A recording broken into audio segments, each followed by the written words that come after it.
You are 3 grams. Lighter than a coin. And tonight, with no map, no compass, and no one to follow, you are about to fly 4,000 kilometers in the dark. This is the reality of a songbird on migration night. No GPS.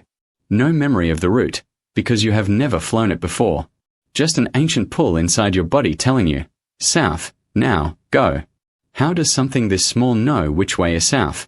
For decades, this question stumped biologists completely. Birds do it every single year, across oceans, deserts, and entire continents, and they almost never get lost. So scientists went looking for the birds' hidden instruments. And what they found is stranger than anyone expected. Start with the sun. In the 1950s, German ornithologist Gustav Kramer ran a simple but brilliant experiment.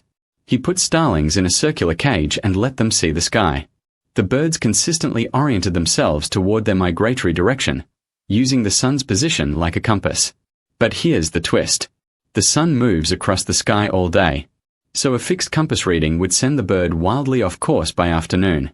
Kramer discovered the birds were doing something remarkable, correcting for the sun's movement using their own internal body clock. They weren't just reading the sun. They were doing math with time built into their biology. That solved daytime navigation. But most songbirds migrate at night. So what compass do you use when the sun is gone?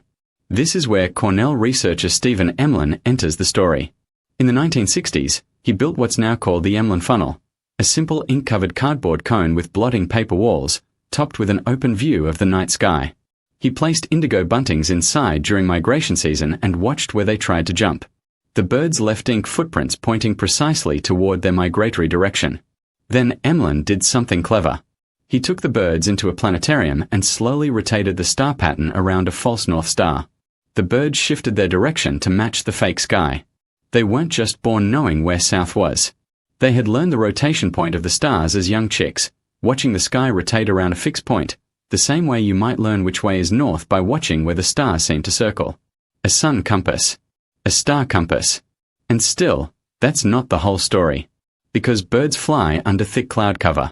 Birds fly over featureless ocean for days with no stars, no sun, nothing to see at all. And they still arrive exactly where they're going.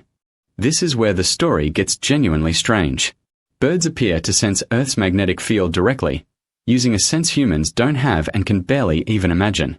German researchers Wolfgang and Rosweather Wilchko spent years testing this in the 1970s, placing European robins in artificial magnetic fields inside sealed chambers, stripped of any visual cues. The robins still oriented correctly, responding only to the direction of the magnetic field around them. Later research, including work led by Henrik Moritzen at the University of Oldenburg, pointed to a specific protein in birds' eyes called cryptochrome, activated by light in a way that may let birds literally see magnetic field lines as a pattern layered over their vision. Not a needle on a dial inside their brain. A visual overlay on the world itself, like a faint compass rose painted across the sky that only they can see. Let's picture what this actually feels like, all stitched together. Sunset. You're a young warbler, weeks old, about to make your very first migration alone, because in most songbird species, adults leave first and the juveniles follow later, guided by instinct rather than experience. You catch the last position of the sun and log the direction against your internal clock. As true darkness falls, the stars come out, and you check them against the rotational point you memorized as a chick sitting in the nest, watching the sky turn on its axis night after night. And underneath all of it, quietly, constantly, you feel the Earth's magnetic field like a current running beneath your flight path, correcting you a few degrees this way or that way when clouds hide the stars completely. 3 separate systems. Sun, stars, magnetism. Layered on top of each other, cross-checking each other, so that losing one doesn't mean losing your way. Here's the counterintuitive twist. You might expect the magnetic sense to be the primary system, the main compass, with the sun and stars as backup. But research suggests it may work the other way around for many species. The magnetic sense often appears to function less like the main compass and more like the calibration tool, the thing that resets the sun compass and star compass when they start to drift. The instinct itself isn't one sense. It's a committee of senses, constantly checking each other's work. And migration isn't cheap. A bird burns through nearly half its body weight in fat reserves on a long crossing, arriving at the other end exhausted, sometimes dangerously thin, having navigated thousands of kilometers with a brain smaller than your thumbnail. Compare that to the tools you use to find your way somewhere new. A phone, a satellite, a screen telling you exactly where to turn. And yet, strip away the phone, and something old still stirs. You still glance at the sun to guess direction. You still notice which way the stars seem to turn.